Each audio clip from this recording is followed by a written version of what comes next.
We're working right now on several watches, and it's a lot of craftsmanship involved. So, for example, I give you some pics here. You can see the drilling machine. It's a very historical piece, but it's still very precise, and I really like to use this machine drilling holes, especially a very small diameter below 1 millimeter, because it's very precise. You can adjust everything.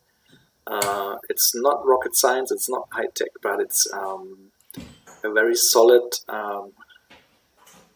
piece of tool. How does it look like when I give you a view from a very narrow perspective here?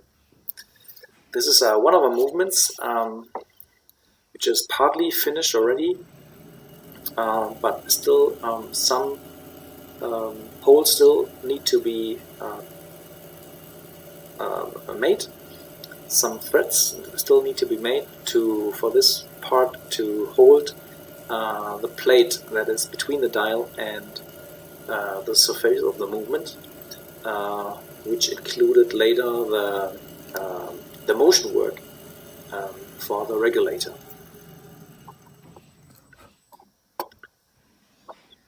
But other parts, for example, we are also doing, I can show you some pictures here from our in-house balance wheel.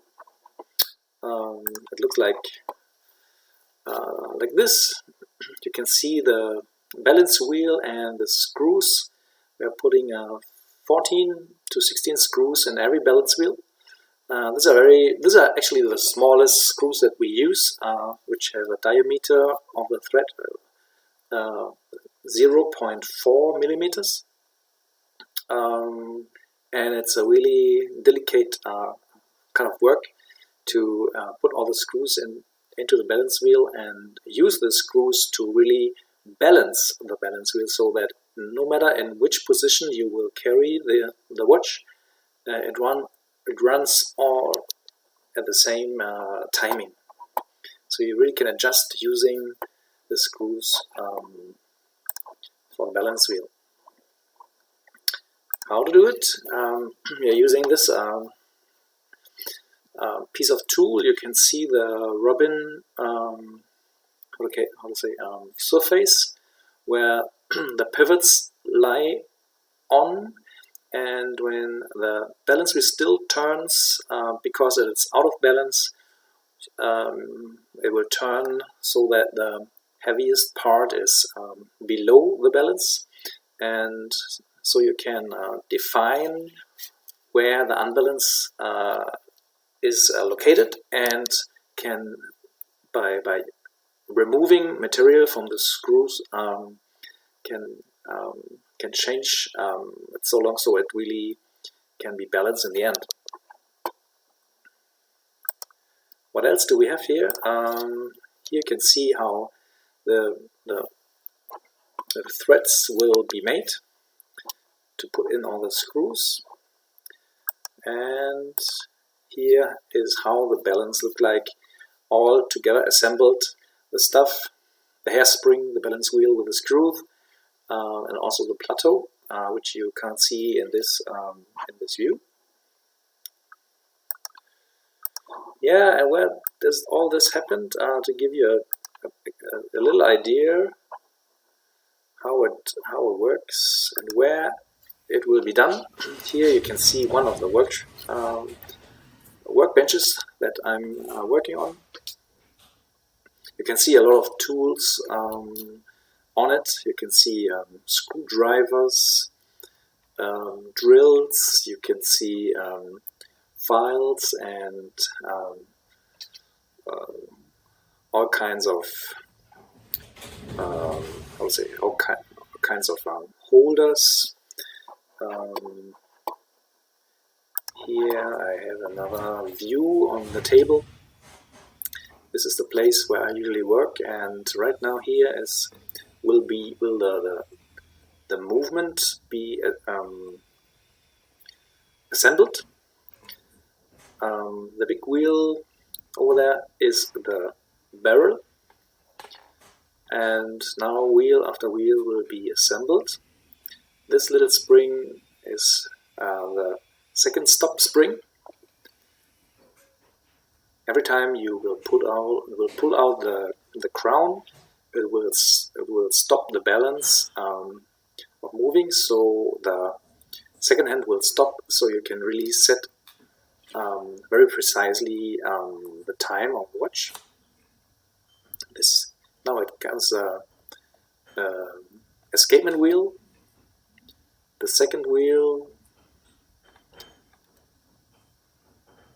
this is the Kleinbohrer, how to call it. Oh no, this is the second wheel, and the second wheel is actually the third wheel. In Germany we call it the second wheel because it carries the second hand, but in English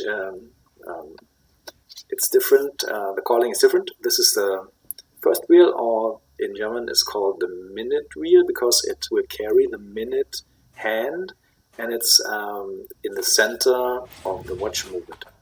Now the main, the 3/4 plate will be set. Of course, it needs to be done very carefully so that the wheels, all the wheels and all the pivots really fit into the hole where they belong to.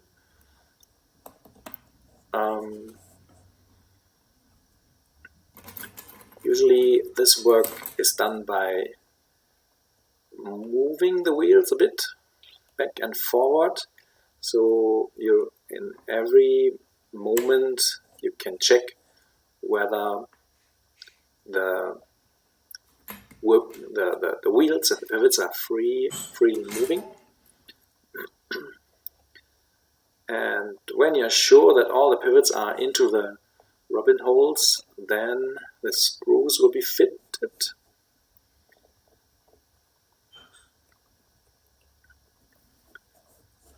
And in the end, everything should move with a certain clearance that is necessary for the wheels to turn. Here you can see the click spring wheel.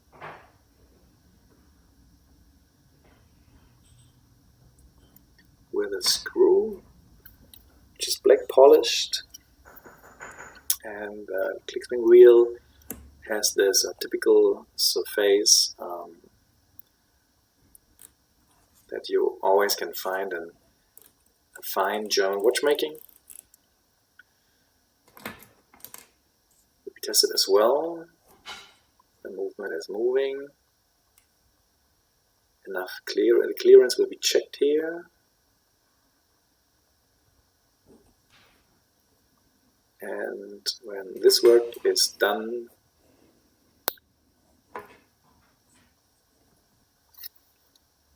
the click spring and the click will be assembled.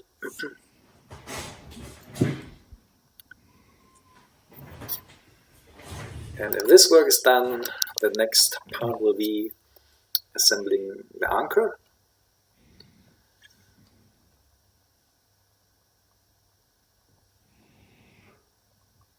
It is held by the anchor bridge, which will be the next now. You can see it here.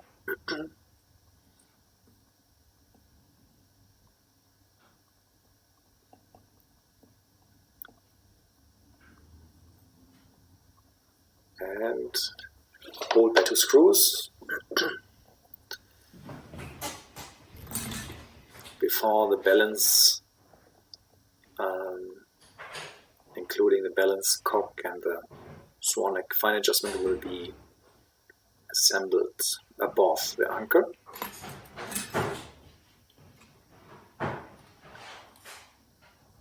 So the train of the force is starting from the main spring, running over the center wheel, the whole wheel assembling to the escapement wheel, to the anchor, to the balance. And when everything is set up properly, the balance starts moving.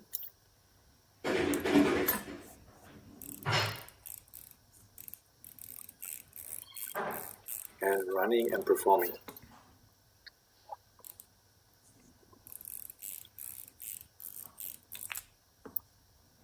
The other side of the movement is this one. Below the dial you can find the motion work, which will drive the hands, especially for the hour hand. It needs some more wheels because the hour,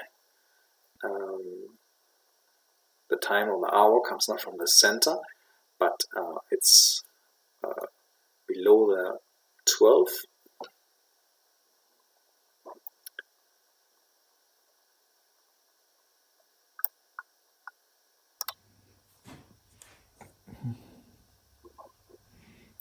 Yeah, and so far this is the first test.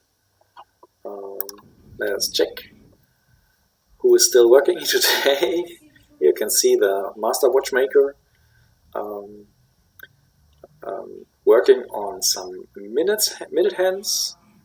It's a lot of craftsmanship to grind and polish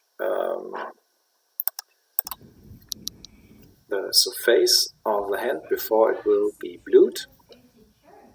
In the background, our marketing specialist is working as well.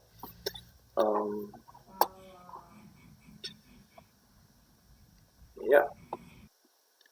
So that's the first try. I hope you enjoyed the view here. We really enjoy working here together. It's a kind of a very small paradise here for craftsmen and for artists. Actually, artists, all the people who are working with the hands, creating piece by piece an entire timepiece, and really serving customers which are interested in timepieces and craftsmanship and really want to wear a handmade watch. And this little video should give you also the idea and get to know the watchmakers behind your watches.